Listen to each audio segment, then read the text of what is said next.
വിവാഹം മംഗളകരമായി നടത്തിത്തന്ന നിങ്ങളോട് എങ്ങനെയാണ് നന്ദി പറയേണ്ടതെന്ന് എനിക്കറിയില്ല. ജീവിതത്തിലെ പ്രധാനപ്പെട്ട ഒരു സംഭവമാണ് വിവാഹം. കൊട്ടും കുരവയും സദ്യയുമെല്ലാം അതിന്റെ ചടങ്ങുകളാണ്. ഇത് പെട്ടെന്ന് നടന്ന ഒരു വിവാഹമായതുകൊണ്ട് ഒരു വയറ് ചോറ് തരാൻ പോലും ഞങ്ങൾക്ക് നിവൃത്തിയില്ലാതായിപ്പോയി. അതുകൊണ്ട് നിങ്ങൾ എല്ലാവരും സദയം ക്ഷമിച്ച് ഞങ്ങൾ അനുഗ്രഹിക്കണമെന്ന് അപേക്ഷിക്കുന്നു. സുഹൃത്തുക്കളെ, ഇത് നമ്മുടെ കുടുംബത്തിൽ നടക്കുന്ന ഒരു വിവാഹമായിട്ട് കരുതണം. അതുകൊണ്ട് വിഭവസമൃദ്ധമായ സദ്യ ഒരുക്കി മൃഷ്ടാന്ന ഊണും കഴിഞ്ഞ് നമ്മൾ ഇവിടുന്ന് പോകാൻ പോകുന്നുള്ളൂ. ഇപ്പോഴെങ്ങനെയാ സദ്യ ഒരുക്കുന്നത്? ഒരുമിച്ച് നിന്നാൽ മതി. യഥാശക്തി മഹാബലം.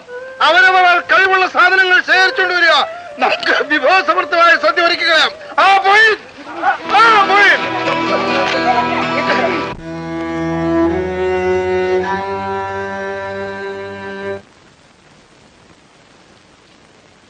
അമ്മേ, മോര്.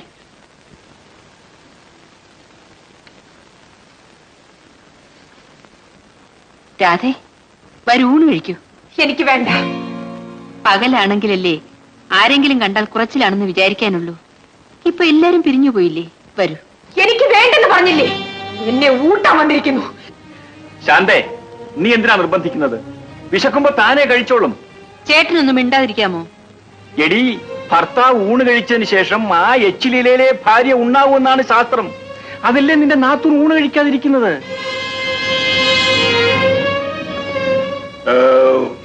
ഇന്നത്തെ ഊണ് അമൃത് പോലിരിക്കുന്നു. അമ്മയുടെ കൈകൊണ്ട് വെച്ച് വിളമ്പിയതല്ലേ?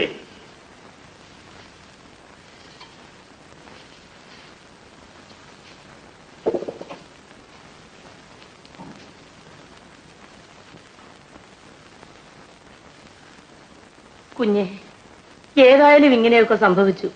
നീ വിശന്നിരുന്നിട്ട് എന്താ ഫലം? വന്ന് ഊണ് കഴിക്ക്. എനിക്ക് വേണ്ട. എന്തെങ്കിലും കുറച്ച് കഴിക്കൂ കുഞ്ഞെ. നീ ഇവിടെ വന്നിട്ട് ജലപാനം പോലും കഴിക്കാതിരുന്നാൽ ഞങ്ങൾക്കത് വലിയ വിഷമമാണ്. അമ്മേ, അവരൊക്കെ രാത്രി പാലട കഴിച്ച് ശീലിച്ചിട്ടുള്ളവരാണ്. നമുക്കിപ്പോ അത് ഉണ്ടാക്കി കൊടുക്കാനുള്ള ശേഷിയുണ്ടോ? നീ പോടാ. വിശപ്പ് തോന്നുമ്പോ നമ്മുടെ ചോറ്റിന് രുചി കാണും. അവള് താനേ പോയി കഴിച്ചോളും. നിങ്ങളൊക്കെ പോയി ഊണ് കഴിക്കും.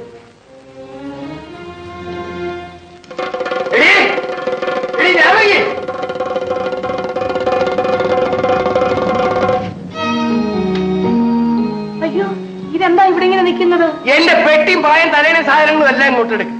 എന്തിനാ? ഞാൻ ഇനി ഈ വീട്ടിൽ താമസിക്കുന്നില്ല. ഈ മനുഷ്യന് ഇത് എന്ത് പറ്റി? ഇനി എന്തോ പറ്റാൻ ഞാൻ എങ്ങോട്ടെങ്കിലും പോവുകയാണ്. എന്നാ പിന്നെ നിങ്ങൾ പോകുന്നിടത്തേക്ക് ഞങ്ങളും കൂടെ വരാം. നീ എന്തിനാണ് വരുന്നത്? നിനക്ക് നിന്റെ മോനില്ലേ? ഒന്നുകിൽ അവൻ അല്ലെങ്കിൽ ഞാൻ. എന്തിനാ ഇങ്ങനെയൊക്കെ പറയുന്നത്? ചേട്ടന്റെ കല്യാണം കഴിഞ്ഞ ദിവസമല്ലേ? അവൻ നടത്തിയത് കല്യാണമല്ലടി, എന്റെ പട്ടണയ്ക്ക് തീ വെച്ചതാ. അച്ഛാ, എല്ലാത്തിനെയും കൊന്ന് ഞാൻ ഈ വീടിന് തീ വയ്ക്കുമായിരുന്നു. പക്ഷേ എന്ത് ചെയ്യാം, ഇതിനകത്തിരിക്കുന്നത് എന്റെ പൊന്നുമോളുടെ മകളായി പോയി. അയ്യോ, അവള് നമ്മുടെ മരുമകളായിപ്പോ. അച്ഛാ, അച്ഛൻ എന്തിനാ ഈ ബഹളം ഉണ്ടാക്കുന്നത്? ഞാൻ കാരണം അച്ഛൻ വീട് വിട്ടു പോകണ്ട. രാധയെ വിളിച്ചോണ്ട് ഞാൻ ഇവിടെ വയ്ക്കോളാം. നീ എന്താണ് പറഞ്ഞത്? മാനോ മര്യാദയായിട്ട് ജീവിച്ചിരുന്ന ഒരു പെങ്കൊച്ചിനെ ചതിവിൽ ഇവിടെ വിളിച്ചുകൊണ്ട് വന്ന് തീ തീറ്റിക്കുന്നതും പോരാ, അതിനെ വിളിച്ചുകൊണ്ട് തെരുവിലിറങ്ങുന്നു. അത് കാണാൻ നിന്റെ തന്ത ഇവിടെ ഇരിക്കയില്ല. നീയായി നിന്റെ ആൾക്കാരായി ഞാൻ എന്റെ പോക്കിന് പോവുകയാണ്. അച്ഛാ, അച്ഛാ, നീ പോയി കിടന്നുറങ്ങടാൻ പോലെ. അച്ഛന്റെ അരിശം തീരുമ്പോ അച്ഛൻ ഇങ്ങ് തിരിച്ചു വരും. നീ എന്താണ് പറഞ്ഞത്? ഞാൻ തിരിച്ചു വരുമെന്ന്? എന്റെ തന്ത വരും.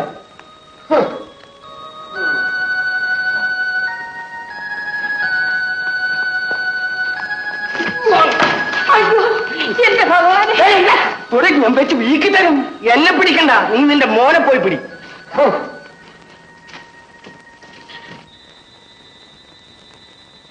അല്ലേ, ഈ പായം ചുറ്റിക്കൊണ്ട് എങ്ങോട്ടേക്കാ? ചുടുകാട്ടിലേക്ക്. ചത്തിട്ട് പോയ പോരെ. ഇരിക്കാടി. എടീ, നീ എല്ലാം കൂടി വാശി പിടിച്ചിട്ടല്ലേ സുരേന്ദ്രനെ കൊണ്ട് രാധ കുഞ്ഞിനെ കല്യാണം കഴിപ്പിച്ചത്. ഇനി എന്റെ വീട്ടിലേക്ക് ഞാൻ കാല് കുത്തത്തില്ല. അത് ശരി. അപ്പൊ കല്യാണം നടത്തിയോണ്ട് വീട്ടിൽ നിന്ന് പിണങ്ങിയിറങ്ങാനായിരിക്കും. ഇനി എന്തിനാ പിണക്കം വഴക്കമൊക്കെ? വീട്ടിലേക്ക് പോയാട്ടെ. ഞാൻ വല്ല ഏറുമാടത്തിൽ പോയി കിടന്നാലും വീട്ടിലേക്ക് പോവില്ലടി. എന്നാ പിന്നെ ഇവിടെ കിടന്നോളേ. നീ എന്തോട് പറഞ്ഞത്? ഇവിടെ കിടക്കാൻ എന്റെ തന്ത വന്ന് കിടക്കും. ഞാൻ ആണുങ്ങളെ പോലെ കുറുപ്പദ്ദേഹത്തിന്റെ തിണ്ണേ പോയി കിടക്കാം. അവരുടെ തിണ്ണയിൽ പോയി കിടക്കുന്ന ഇഷ്ടമല്ലേ? തിണ്ണയിലല്ലെങ്കിൽ വേണ്ടി വന്നാൽ അവരുടെ പട്ടിക്കൂട്ടി കിടക്കൂടി ഞാൻ. അത് കൊള്ളാം. ഒന്നില്ലെങ്കിലും അവിടെ പറ്റി കൂട്ടുകാരും ഉണ്ടാവുമല്ലോ. അങ്ങനെ പറയടി മാലേ. നീ നീ എന്തുവാടി പറഞ്ഞത്? ആ, അപ്പൊ നീ എന്നെ പട്ടിയൊക്കെ ഇരുന്നല്ലേ? എന്റെ തന്താടി പട്ടി.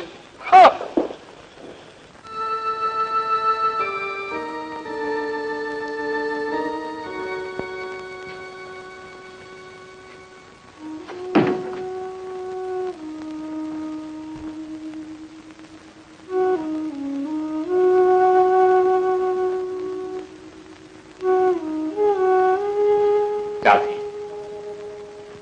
നമ്മുടെ ജീവിതം ആരംഭിക്കാൻ പോകുന്ന പ്രഥമ രാത്രിയാണെന്ന് ഇങ്ങനെ ഒരു തുടക്കം നീ പ്രതീക്ഷിച്ചു കാണുന്നില്ല. ഏതോ മാളികയിലെ മണിയറയായിരിക്കും നീ സ്വപ്നം കണ്ടിരുന്നത്. പക്ഷെ വന്നെത്തിയത് ഈ കുടിലായിപ്പോയി. നമ്മൾ രണ്ടു വർഗത്തിൽപ്പെട്ടവരാണ്. നീ ഈ നാട്ടിലെ ഒരു ലക്ഷപ്രഭുവിന്റെ മകൾ, ഞാനാണെങ്കിൽ ആ ലക്ഷപ്രഭുവിന്റെ ചവിട്ടുമത്തായി കഴിയുന്ന ഒരു പാവപ്പെട്ടവന്റെ മകൻ. നമുക്ക് രണ്ടുപേർക്കും ഭുവങ്ങളുടെ അകലമുണ്ട്. പക്ഷേ നമ്മൾ രണ്ടുപേരും മനുഷ്യരാണ്. മനുഷ്യൻ മനുഷ്യനെ അടിമയാക്കുന്ന ഏർപ്പാട് എനിക്കിഷ്ടമല്ല. ആ പാരമ്പര്യത്തിനെതിരായുള്ള എന്റെ ധിക്കാരമാണ് ഈ വിവാഹം. രാധേ, നിയമപരമായി ഇന്ന് നമ്മൾ രണ്ടുപേരും ഭാര്യ ഭർത്താക്കന്മാരാണ്. പരസ്പരം സ്നേഹിക്കാനും വിശ്വസിക്കാനും നമുക്ക് കഴിയണം. നീ ഇഷ്ടപ്പെട്ട ഒരു ജീവിതം നിനക്ക് കിട്ടിയില്ലായിരിക്കാം. പക്ഷേ കിട്ടിയ ജീവിതത്തെ ഇഷ്ടപ്പെടാനും ഇണങ്ങിച്ചേരാനും നീ ശീലിച്ചേ മതിയാണ്. എന്താ രാധ ഒന്നും മിണ്ടാത്തത്?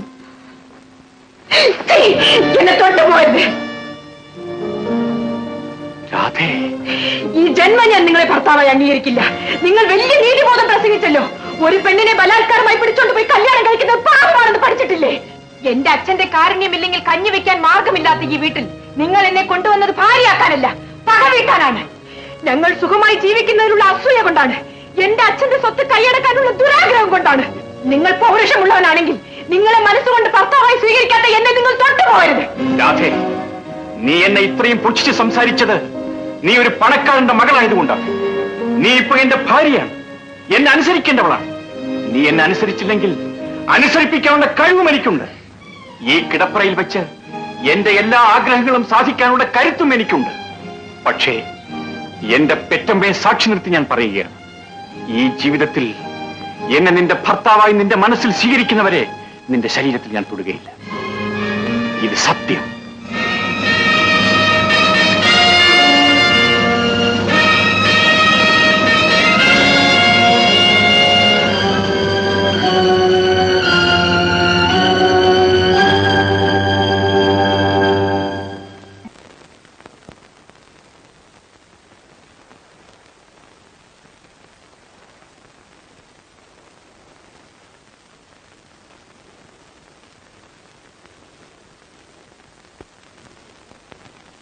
എന്താ ഉറങ്ങുന്നില്ലേ? മകളുടെ വിവാഹമൊക്കെ ഭംഗിയായിട്ട് നടന്നില്ലേ? എല്ലാം ആ കൊച്ചു കേസ് ചെയ്ത് ചതിയാണ് മാധവി. എന്തിനാ മറ്റുള്ളവരെ കുറ്റം പറയുന്നത്? ആവേശം കൊണ്ടെടുത്ത് ചാടുമ്പോ സ്വന്തം കുടുംബത്തെ കുറിച്ച് ആലോചിക്കണമായിരുന്നു. ഇങ്ങനെയൊക്കെ സംഭവിക്കുന്നു ഞാൻ കഴിയുന്നില്ല. എന്റെ മകൾ വിശപ്പ് തോന്നുമ്പോ നമ്മുടെ ചോറ്റിന് രുചി കാണും, അവള് താനെ പോയി കഴിച്ചോളും.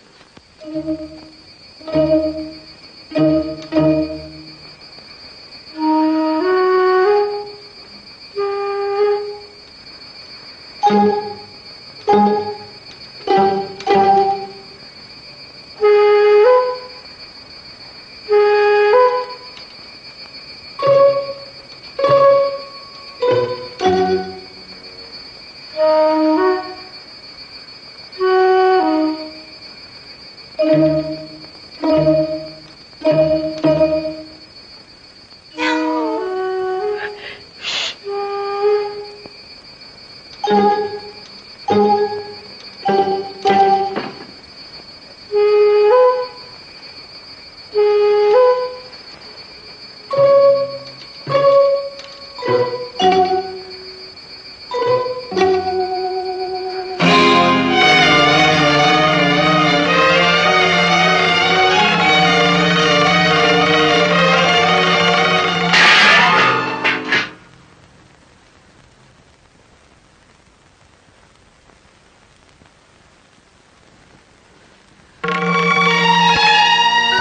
രാധക്കുഞ്ഞി. എന്താ അമ്മേ? ഒന്നുമില്ല. ഒന്നുമില്ല. ഓഹോ, ഇതായിരുന്നു കാര്യം. പകൽ ഈ വീട്ടിൽ നിന്ന് ആഹാരം കഴിക്കാൻ കുറച്ചുള്ളവള് രാത്രി കട്ടു തിന്നുകയാണല്ലേ? ചേട്ടനൊന്നും മിണ്ടാതിരി. ഈ വീട്ടിലത്തെ തന്നെയല്ലേ തിന്നത്? ശാന്തേ, ഇത് സ്വന്തം വീടാണെന്നുള്ള ബോധം ഇവൾക്കുണ്ടായിരുന്നെങ്കിൽ ഇവളിങ്ങനെ ചെയ്യുമായിരുന്നു. രാധേ, നീ ആഹാരം കഴിക്കാതെ കിടന്നുകൊണ്ട് എന്റെ അമ്മയും പങ്കിളുമാണ് പട്ടിണി കിടന്നത്. അമ്മേ, ഇത് അയൽപക്കക്കാരെ മുഴുവൻ വിളിച്ച് നമുക്ക് കാണിക്കണം. സുരേന്ദ്ര, നീ പോയി കിടന്നുറങ്ങ്. ഞാൻ പൊയ്ക്കൊള്ളാം. അമ്മേ, വിശന്നാൽ മനുഷ്യന്റെ അന്തസ്സെല്ലാം പോകുന്ന ഇപ്പൊ മനസ്സിലായില്ല. പാവപ്പെട്ടവന്റെ ചോറ് അറപ്പാണ് പോലും. പോയി കിടന്നുറങ്ങാനല്ലേ പറഞ്ഞത്? കുഞ്ഞെ, വിശക്കുന്നെങ്കിൽ എന്നോട് പറയാമായിരുന്നില്ലേ? ഞാൻ ചോറ് ചൂടാക്കി തരുമായിരുന്നല്ലോ. ഈ പാതിരാത്രിക്ക് പഴഞ്ചോറ് കഴിച്ച് എന്തെങ്കിലും അസുഖം വന്നാലോ? രാധേ, ഒരു 5 മിനിറ്റ് കൊണ്ട് ഞാൻ അരി വെച്ചു തരാം. വേണ്ട, എനിക്ക് നിങ്ങളുടെ ചോറും വേണ്ട, ഒന്നും വേണ്ട.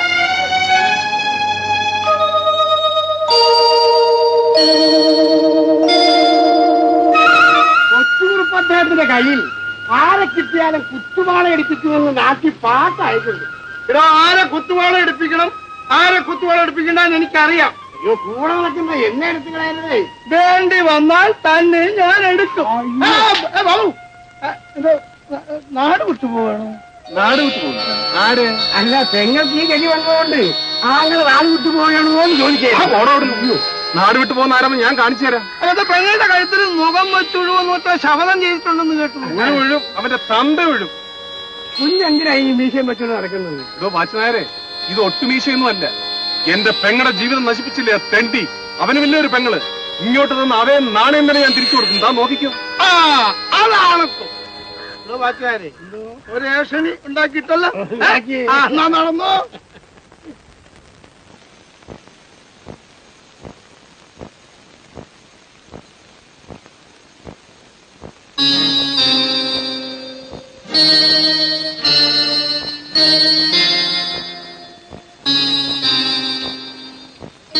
അമ്മ എവിടെ പോകുന്നു? വെള്ളം കോരാൻ. അമ്മ കുടം താഴെ വയ്ക്കുക. എന്തിന്? അമ്മയെ കൊണ്ട് ഇനി ഈ വീട്ടിലെ ജോലി ചെയ്യിക്കാനല്ല ഞാൻ കല്യാണം കഴിച്ചുകൊണ്ട് വന്നത്. ആ രൂപത്തിന് അവിടെ ഇങ്ങനെ പ്രതിഷ്ഠിച്ചിരിക്കുകയാണ്. സുരേന്ദ്ര, നീ എന്തായി പറയുന്നത്? രാധക്കുഞ്ഞ് ഏത് കുടുംബത്തിലാ ജനിച്ചതെന്ന് നീ മറക്കരുതേ. അയ്യോ, കുഞ്ഞോ? എവിടത്തെ കുഞ്ഞ്? അവളെന്റെ ഭാര്യയാണ്. അമ്മ എന്തിനാ ആവശ്യമില്ലാതെ അവളെ ബഹുമാനിക്കുന്നത്? മര്യാദ കഴിഞ്ഞിട്ട് ഇവിടുത്തെ ജോലി ചെയ്യാൻ പറ. ഇവിടുത്തെ ജോലി ഞങ്ങൾ ചെയ്തോളാം. ചേട്ടൻ എന്തിനാ വെറുതെ വഴക്കുണ്ടാക്കുന്നത്? ഇത് വഴക്കാണോ? എനിക്ക് ചിലരൊക്കെ മനസ്സിലാക്കി എടുക്കേണ്ട കാര്യമുണ്ട്. രാധേ, ഇവിടെ വരൂ. മോനെ. അമ്മ ചുമ്മാ ഇരിക്കമ്മേ. എടി, ഇവിടെ വരാനാ പറഞ്ഞത്. എടി, ഇവിടെ വരാൻ. അമ്മേ, ആ കുടം അങ്ങോട്ട് കൊടുക്ക. മോനെ, അങ്ങോട്ട് കൊടുക്കമ്മേ. ദോ, പിടിക്കടി. എടി, കുടം പിടിക്കാൻ. ആ വടക്കേപ്പുറത്തുള്ള കുളം നീ കണ്ടിട്ടില്ലേ? ആ കുളത്തിലെ വെള്ളമാണ് ഞാൻ കുടിക്കുന്നത്. പോയി ഇവിടെ വെള്ളം കോരിക്കൊണ്ടോ. അപ്പോ ചെല്ലേ. മോനെ. അമ്മേ, പെണ്ണായാൽ വീട്ടിലെ എല്ലാ ജോലിയും പഠിച്ചിട്ടുണ്ടെന്ന് അമ്മയല്ലേ എന്നെ പറഞ്ഞ് മനസ്സിലാക്കിയിട്ടുള്ളത്? പക്ഷേ രാധക്കുഞ്ഞ്. അയ്യോ, ദാ പിന്നെയും വരുന്നു കുഞ്ഞ്. അമ്മേ, വലിയ ബഹുമാനമൊന്നും വേണ്ട, അവളും പെണ്ണാണ്. ആന്റി, രാധക്കുഞ്ഞ് വീട്ടിൽ ജോലി ചെയ്യാൻ തുടങ്ങിയോ? വളരെ സന്തോഷം. പെണ്ണുങ്ങളാ എങ്ങനെയാ വേണ്ട.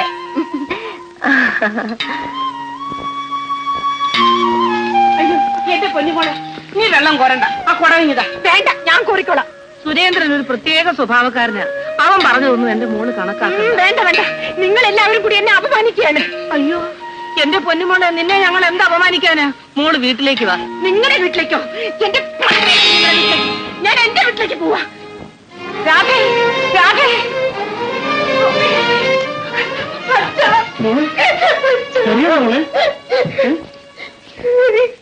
രാധേ, നീ ആരുടെ കൂടെയാ വന്നത്? ഞാൻ അവിടുന്ന് ഇറങ്ങിപ്പോന്നത് അമ്മേ. ഓഹോ, ഇറങ്ങിപ്പോന്നതാണ്. എന്റെ മോളിൽ അങ്ങോട്ട് പോകണ്ട. ഇതുവരെ നടന്നൊന്നും പോരാഞ്ഞിട്ടാണോ ഇനി അവളെ ഇവിടെ പിടിച്ചു നിർത്താൻ പോകുന്നത്? മാധവി, അവൾ ആ വീട്ടിൽ പോയി കിടന്ന് അറിയിക്കേണ്ട ആവശ്യമില്ല. അത് അവളുടെ ഭർത്താവിന്റെ വീടാ. നീ അതും ഇതും പറഞ്ഞ് അവളെ വേദനിപ്പിക്കാതെ. മകളെ വേദനിക്കരുതെന്ന് അച്ഛൻ നേരത്തെ ഓർമ്മിക്കണമായിരുന്നു. നീ വാ മോളെ. ഈ കാണിക്കുന്ന വാത്സല്യം വീണ്ടും അവളോട് കാണിക്കുന്ന ദ്രോഹമാണ്. പിന്നെ അവളെ ഇവിടുന്ന് ഇറക്കിവിടണമെന്നാണോ നീ പറയുന്നത്? അവൾ ഭർത്താവുള്ളവളാണ്. അവന്റെ അനുവാദത്തോടു കൂടി മാത്രമേ അവൾ ഈ വീട്ടിൽ വരാൻ പാടൂ. ആ തെണ്ടിയുടെ അനുവാദം ഇല്ലാതൊന്നുകൊണ്ട് അമ്മയുടെ തറവാടുത്തെല്ലാം കൂടെ ആകെ അങ്ങ് താർന്നു പോയില്ലേ? ആഹാ, രാധേ, നീ അങ്ങോട്ട് പോകണ്ട. പോകണ്ടെന്ന് പറയാൻ നീ ആരാടാ? അവൻ പറഞ്ഞാൽ എന്താടി? അവനവളുടെ സഹോദരനാ. സഹോദരനേക്കാൾ ഇന്ന് അവൾക്ക് വലുത് അവളുടെ ഭർത്താവാണ്. ഭർത്താവ്? അവനിഞ്ഞൊരു വേറെ അന്വേഷണം ഉണ്ട്, ഞാൻ കാണിച്ചു കൊടുക്കാം. നീ വാടി മോളെ.